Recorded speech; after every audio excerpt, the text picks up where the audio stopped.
জয় গুরু। আজকের আমরা এই ভিডিওতে যে টপিকটার ওপর আলোচনা করতে চলেছি সেটি হলো পরমারাধ্যা জগৎজননী শ্রী শ্রী বড়মার যে বাস্তবে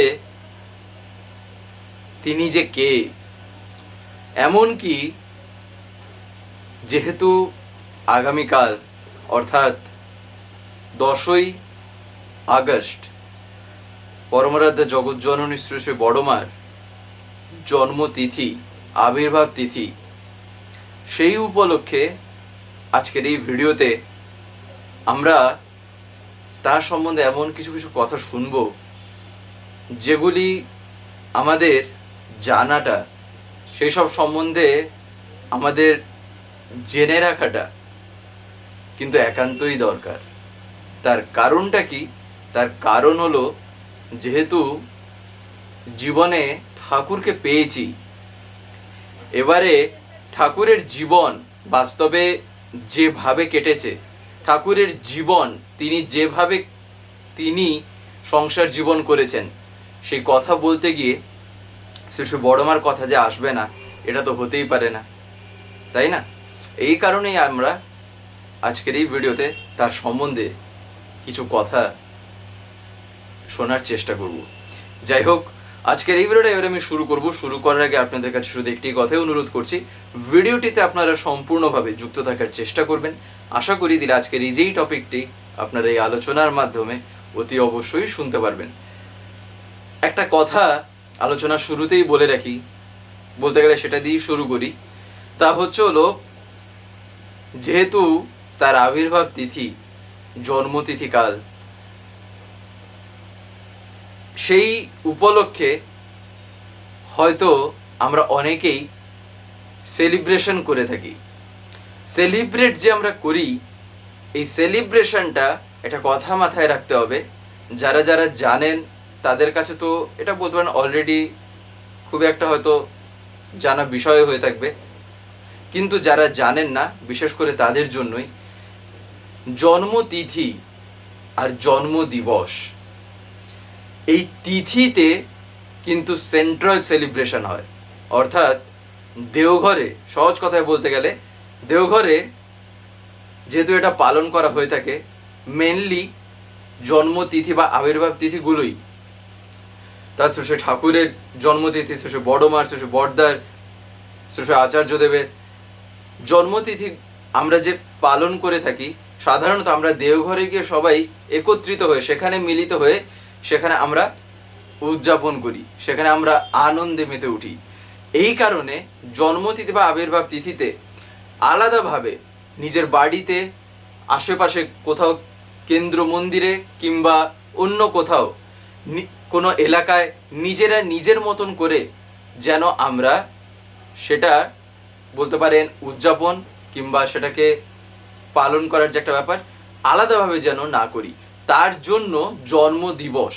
এই কারণে সেদিন বলা হয়ে থাকে যে জন্মদিবস বা আবির্ভাব দিবসে যে যার মতন করে যেখানে যারা আছে, কেউ তার বাড়িতে, কেউ তার উপযোজনা কেন্দ্রে, উপাসনা কেন্দ্রে, সৎসঙ্গ বিহার, মন্দির, নানান জায়গায় সেদিন দেওয়া যেতে পারে।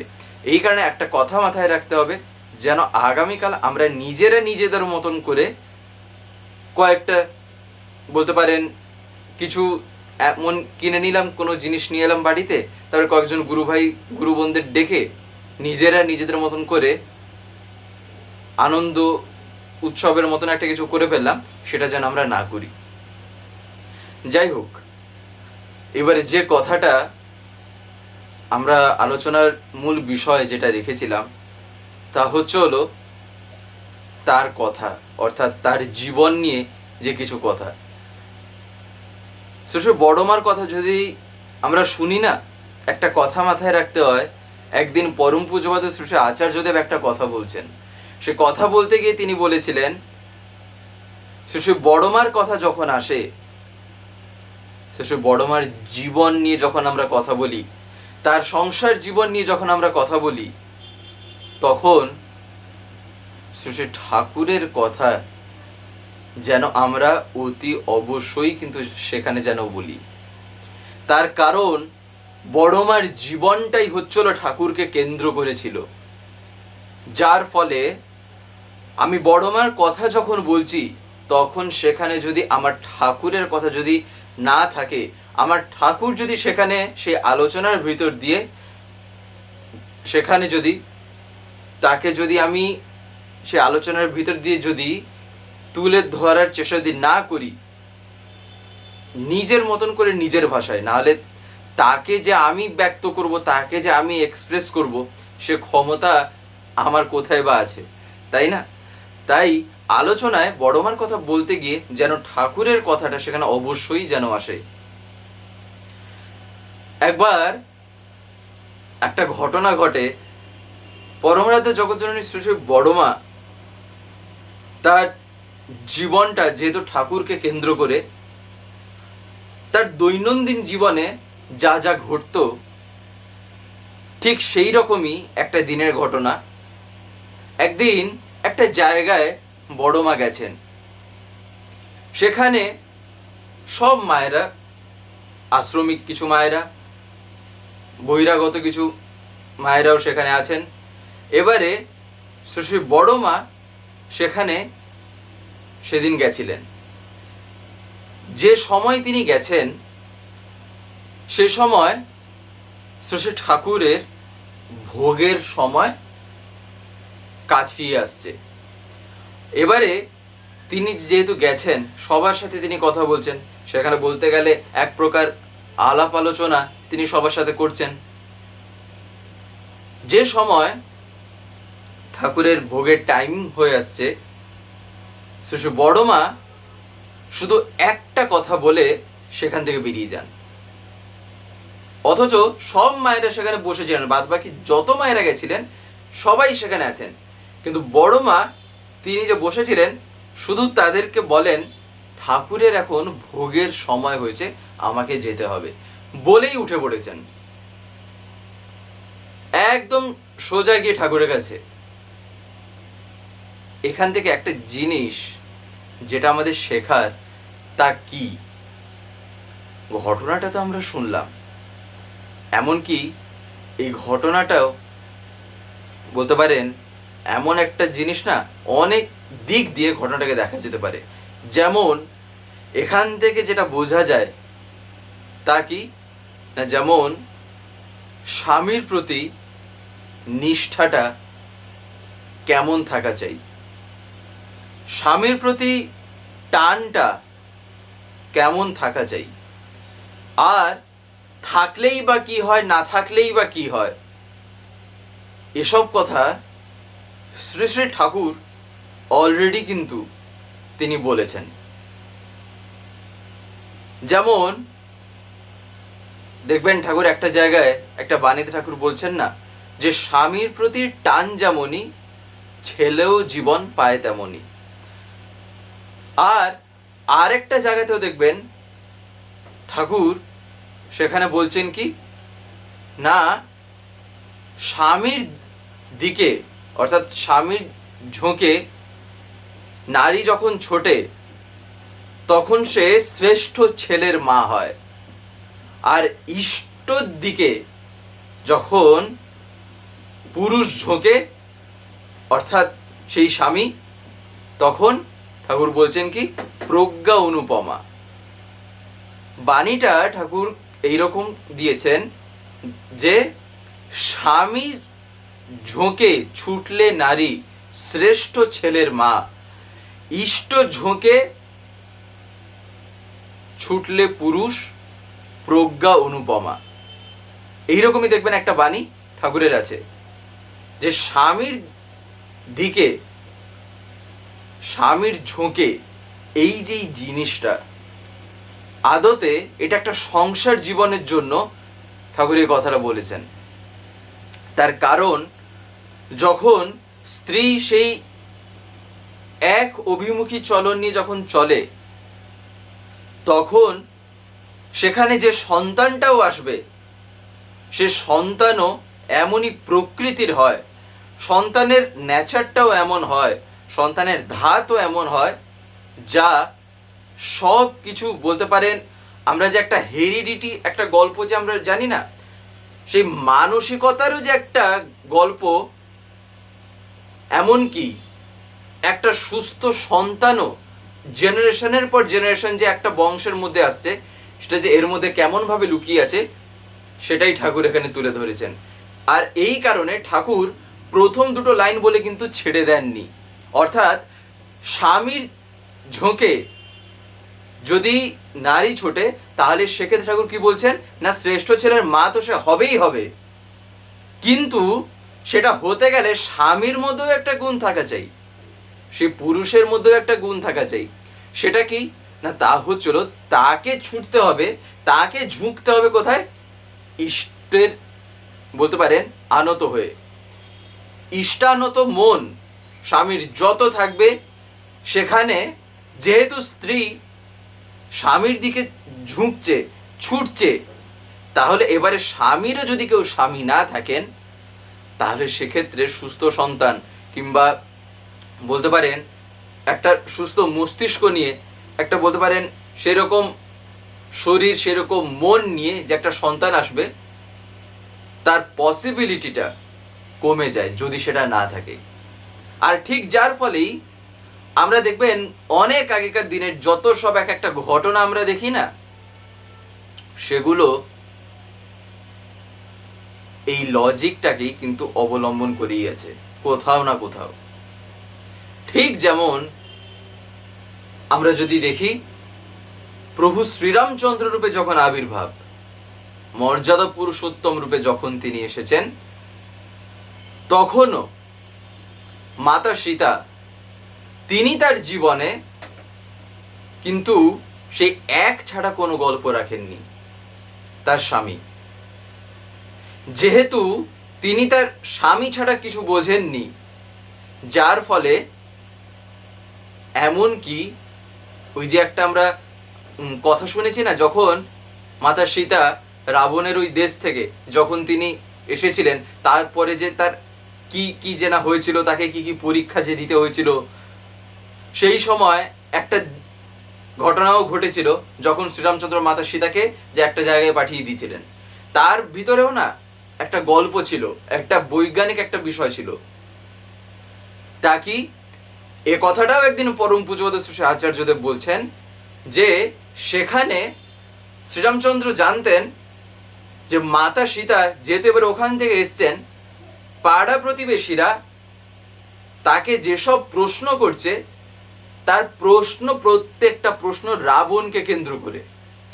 রাবণকে যেহেতু কেন্দ্র করে আছে, মাতা সীতা তিনি না চাওয়া সত্ত্বেও তাকে যে উত্তরগুলো দিতে হচ্ছে, কথাগুলো যে বলতে হচ্ছে, রাবণের যে ভাবটা আসছে, রাবণের যে কথাগুলি তার মাথায় আসছে, সেই থটস, সেই চিন্তাগুলো শ্রীরামচন্দ্র জানতেন যে সেটা একটা সূক্ষ্মভাবে যে একটা প্রভাব দেবে, যার ফলে তিনি মাতা সীতাকে সেই সময় একটা জায়গায় পাঠিয়েও দিয়েছিলেন। তাই না? আমরা এটা তো ঘটনার আকারে দেখি। যদি এখান থেকে শিক্ষণীয় একটা জিনিস যদি আমরা ছেঁকে নেওয়ার মতন যদি পেয়ে যাই না, তাহলে বুঝে যাব যে নিজের জীবনেও আমি সংসার জীবনে আমাকে কি করতে হবে, আমার কেমনভাবে চলা লাগবে। আর বাস্তবে ভগবান যখন আসেন নররূপে, যখনই তিনি এসছেন, বিশেষ করে তিনি যখন সংসার জীবন করে যখন তিনি দেখিয়েছেন, তিনি এটাই তিনি ধরিয়ে দিয়েছিলেন, এটাই তিনি দেখিয়ে দিয়েছেন যে আদতে জীবনের প্রত্যেকটা চলনায় যে একটা যুক্তি আছে, জীবনের প্রত্যেকটা ধাপে উন্নতির একটা গল্প যে লুকিয়ে আছে। আমি যদি এবারে সেটাকে না চাই, তাহলে তো আমি বঞ্চিত হবই। আমি যদি তার জীবনের ঘটে থাকা জিনিসগুলোকে শুধু যদি ঘটনা আকারে দেখি, তাহলে কি হবে? তাহলে তো সেক্ষেত্রে হবে না। যেমন আমরা যদি ভক্ত প্রহ্লাদের ক্ষেত্রেও দেখি, তার বাবা এমন একজন বলতে পারেন রাক্ষসের মতো নিয়ে, হিরণ্যকশিপু, তা সত্ত্বেও প্রহ্লাদের মা অর্থাৎ হিরণ্যকশিপু তার স্ত্রী, তা সত্ত্বেও তার স্বামী নিষ্ঠা কেমন ছিল, তা সত্ত্বেও রাক্ষস প্রবৃত্তি হওয়া সত্ত্বেও সে তার স্বামীকে কেমন করে যে নিয়ে চলতে হবে তা যে প্রহ্লাদের মা, যে তিনি তা যে জানতেন আর সেরকমভাবে চলেছিলেন বলেই প্রহ্লাদের মতন সন্তান যে গর্ভে এসেছিলেন। তাহলে এটা কি কোনো ছুমন্তর? এই কারণেই পরম পূজ্য শ্রী আচার্যদেব বারবার বলছেন, জীবনে ছুমন্তরে আমি যত বিশ্বাস করব ততই আমি ফাঁকিকেই জীবনে স্থান দিলাম। তার কারণ আদতে ছুমন্তর বলে কিছু হয়ই না, কোথাও না কোথাও তার পিছনে কিছু না কিছু একটা কারণ আছেই। সে কারণটাকে খুঁজে বের করে সেটাকে এবারে সলভ করা, কারণটাকে অবলম্বন করে কারণটাকে মাথায় রেখে সেই অনুসারে জীবনে এগিয়ে যাওয়াটাই হচ্ছে হলো আদতে যুক্তিযুক্তভাবে জীবনে চলা। এই কারণেই কথাটা হচ্ছিল, তাহলে আমি কেন ঠাকুরকে এবারে ধরবো? তাহলে ঠাকুর ধরে কী লাভ, আমি যদি যুক্তি বুঝে যাই?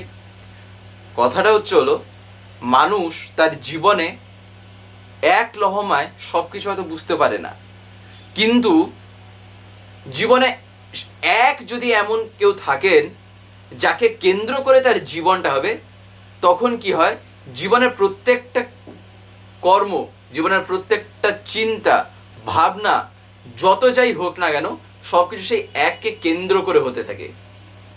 সেই এককে কেন্দ্র করে যত হয় জীবনে, তা আমার কাছে যুক্তিযুক্তভাবে যতটা ধরা পড়ুক কত না পড়ুক কত, অন্তত আমি এগিয়ে যাব।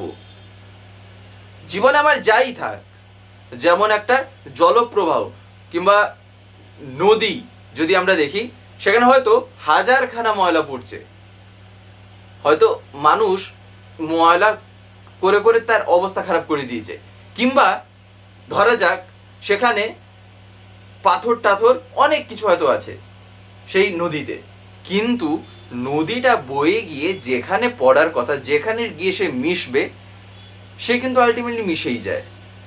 তাকে না সেই ময়লা আটকাতে পারে, না সেই পাথর, সে সেগুলিকে নিয়েই একেবারে পৌঁছে যাবে তার গন্তব্যে। মানুষের জীবনটাও হচ্ছিল তাই। এই কারণেই ঠাকুর বলেছেন কি, ভক্তিবিহীন জ্ঞান বাচক জ্ঞান মাত্র। অর্থাৎ ভক্তিকে অবলম্বন করে আমি যত এগিয়ে যাব, আমার জীবনে যত যাই থাক না কেন, সব কিছুকে নিয়ে গিয়ে তখন আমি আমার পৃষ্ঠ যিনি, আমার ইষ্ট যিনি, তখন তাতেই গিয়ে কি হয় না, কেন্দ্রায়িত হয়ে যাবে। যার ফলে তখন আমার নেগেটিভগুলো তখন কি হয়, গ্রেটেস্ট পজিটিভে গিয়ে অ্যাটাচড হয়ে যায়। সেগুলো তখন আর আমায় কি করে না, জীবনে আমায় বিচলিত করে আর তুলতে পারে না। এই কারণেই পরমারাধ্যা জগৎজননী শ্রী শ্রী বড়মা, এই যে তার জীবন, আমরা যদি তার জীবনই দেখি, তার জীবনে কি দুঃখ কষ্ট ছিল না? তার জীবনে কি তিনি কি কোনো জ্বালা যন্ত্রণা তাকে কি ভুগতে হয়নি? কত ঘটনা আছে, কত ঘটনা। তার যখন অপারেশন হয়, পায়ে একটা জায়গায় যখন তার অপারেশন হয়, সেই অবস্থাতেও ঠাকুর যে তাকে যে বলেছিলেন কি না, যারা যারা এসে সে অপারেশনটা করেছেন বা যারা যারা যে এসেছিলেন তাদের জন্য যে কিছু দিতে, খেতে দিতে, রান্না করে খেতে দিতে। এবারে আমরা ভাববো ঠাকুর কেমন, হ্যাঁ, স্ত্রীর অপারেশন হয়েছে আর অপারেশন করে উঠতে না উঠতেই ঠাকুর তার স্ত্রীকে বলছেন, অর্থাৎ বড়মাকে বলছেন, তুমি কি রান্না করে তাদেরকে খেতে দিতে পারবা? এ কেমন ধরনের কথা? কিন্তু এর পিছনে যে একটা বিজ্ঞান আছে, সেটা কটা মানুষ আমরা দেখতে পাই? সেটা হয়তো আমরা বুঝি না, কিন্তু এর ভিতরে একটা বিজ্ঞান আছে। এটা নিয়েও পরম পূজ্যপাদ শ্রী আচার্যদেব একদিন বলেছেন, পারলে সেটা আমরা আলাদা কোনো একটা আলোচনায় শুনবো।